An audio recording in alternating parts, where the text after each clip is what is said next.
মৈৰাবাৰীৰ ৰাষ্ট্ৰভাষা Hindi M E স্কুলত অনুষ্ঠিত হৈছে স্বাস্থ্য আৰু পৰিপুষ্টি মেলা 2024। মুখ্য অতিথি হিচাপে উপস্থিত থাকে মৰিগাঁও জিলাৰ আয়ুক্ত দেৱাশিষ শৰ্মাৰ লগতে সমাজ কল্যাণ বিভাগৰ বিভিন্ন বিষয়াসকল উপস্থিত থাকে। হয়, পোষণ অভিযান 2.0 সংকল্প হক অসমৰ সহযোগত মহিলা আৰু শিশু বিকাশ বিভাগ অসমৰ উদ্যোগত অনুষ্ঠিত হৈছে এই স্বাস্থ্য মেলা। শিশু আৰু মহিলাৰ স্বাস্থ্য পৰীক্ষা আৰু কিশোৰীৰ ঋতুস্ৰাৱজনিত স্বাস্থ্য সজাগতা অভিযানত মৈৰাবাৰীৰ সংহত শিশু উন্নয়ন প্ৰকল্পৰ অধীনত থকা বিভিন্ন অংগনবাদী কেন্দ্ৰৰ কৰ্মী সহায়িকাসকলৰ লগতে ছাত্ৰ ছাত্ৰীসকলে অংশগ্ৰহণ কৰে। মৈৰাবাৰীৰ পৰা ফৰিদ আহমেদ চৌধুৰীৰ ৰিপৰ্ট, মৰিগাঁও বাতৰি।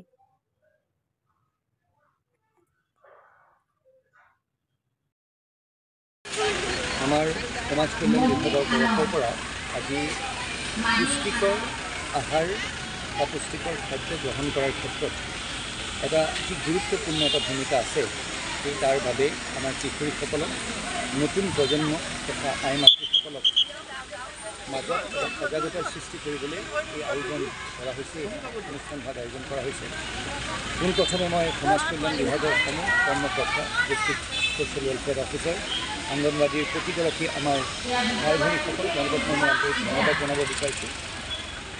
পুষ্টিকৰ আহাৰ গ্ৰহণ কৰা আমি সকলোৱে জানো যে এটা অত্যন্ত গুৰুত্বপূৰ্ণ এটা ভূমিকা আছে এখন সুস্থ সবল সমাজ গঢ়াৰ ক্ষেত্ৰত। আৰু আজিৰ এই দিনটোত আমি পুনৰবাৰ আমি প্ৰতিশ্ৰুতিবদ্ধ হ'ব লাগিব যে এখন সুস্থ সবল সমাজ আমি গঢ়িব লাগিব। আৰু এই ক্ষেত্ৰত অকল বিভাগীয় কৰ্তৃপক্ষৰে নহয়, গোটেই সমাজখনৰ এটা অত্যন্ত গুৰুত্বপূৰ্ণ দায়িত্ব আছে।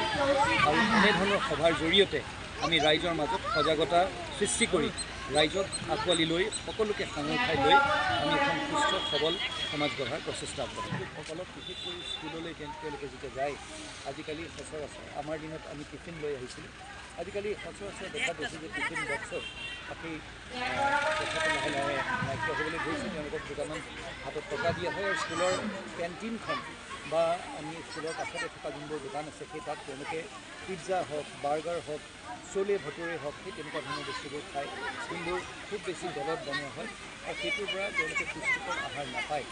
সেই তাৰ বাবে মই কেতিয়াবা তেওঁলোকে কিবা এটা হোটেলত মনোৰঞ্জনৰ বাবে কিবা খাইছে, সেইটো বেয়া বুলি মই নকওঁ।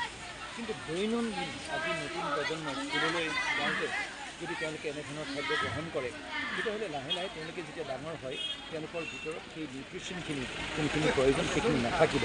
সেই তাৰ বাবে আমি গোটেই সমাজখন সজাগ হ'ব লাগিব।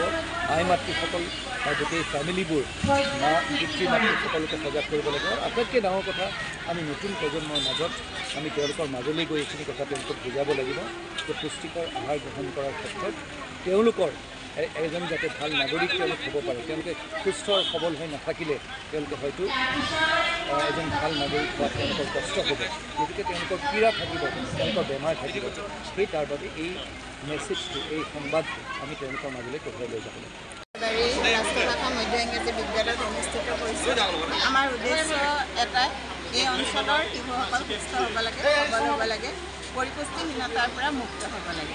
আৰু এটা দ্বিতীয় কাৰ্যসূচী আছে আমাৰ কিশোৰীসকলে যিটো কয় মৌনতা ভংগ কৰক, টক অন মেনষ্ট্ৰুৱেশ্যন এণ্ড হাইজিন। গতিকে আমি যিটো কিশোৰীসকলৰ মাহেকীয়া ঋতুস্ৰাৱ সেইটোৰ ওপৰত আমি আলোচনা কৰিম, বিতংভাৱে আলোচনা কৰিম, যাতে তেওঁলোকে মনে মনে নাথাকি লেতেৰা পৰিৱেশত নাথাকি এটা সুস্থ পৰিৱেশত সেই দিনকেইটা পাৰ কৰিব পাৰে, তাৰ ওপৰত আমি আলোচনা কৰিম। লগতে জনভাগিদাৰী, আমি যাতে এই অঞ্চলৰ গোটেই মানুহখিনিক ইনভল্ভ কৰিব পাৰোঁ আমাৰ এই কাৰ্যসূচীটোত, তাৰ ওপৰত আমি ৰাইজক আহ্বান জনাম। আৰু আমি ইয়াতে এটা কিশোৰী গোট দুটা আমি আৰম্ভ কৰিছোঁ, আজি ইনগুৰেট কৰিছোঁ। সেই কিশোৰী গোটৰ সদস্যসকলক আমি প্ৰশিক্ষণ দিম, বুজাম যে তেওঁলোকে কেনেকৈ এৱাৰনেছ কৰিব লাগে। তেওঁলোকে তেওঁলোকৰ এলেকাত গৈ পেলাই জনসাধাৰণৰ মাজত মেনষ্ট্ৰুৱেশ্যন, হাইজিন, পৰিপুষ্টি আদিৰ ওপৰত ফাষ্টফুড, ধৰক আজিকালি কিশোৰীসকল বহুত বেছি আকৃষ্ট হয় ফাষ্টফুডৰ প্ৰতি, পিজ্জা, বাৰ্গাৰ, চিপছ, সেই বস্তুবিলাক খাবলৈ আমি তেওঁলোকক মানা কৰিম। আৰু লগতে থলুৱাভাৱে আমাৰ যিখিনি